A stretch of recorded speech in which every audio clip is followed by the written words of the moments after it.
Mukhang susunugin pa yung tulya na ipinaluto natin. Ayan, eh. Kulay puting tulya. Meron din tahong pero eto na lang yung kulay puti.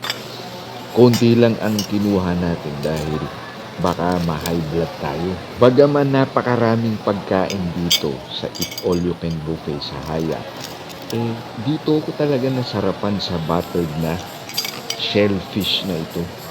Pagkakuha mo nito, kahit gaano kadami, kahit ubusin mo na yung nariyan, ibibigay mo yan dun sa kusinero nila. Pagkatapos ay lulutuin ng sandaling-sandali lang talaga.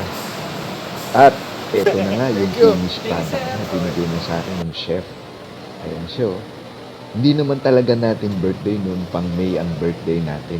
Sa dami ng pagkain dito at inumin, hanggat kaya mong ubusin, basta nagbayad ka lang sa kanilang ng presyong pang eat all you can, mabubusog kang talaga.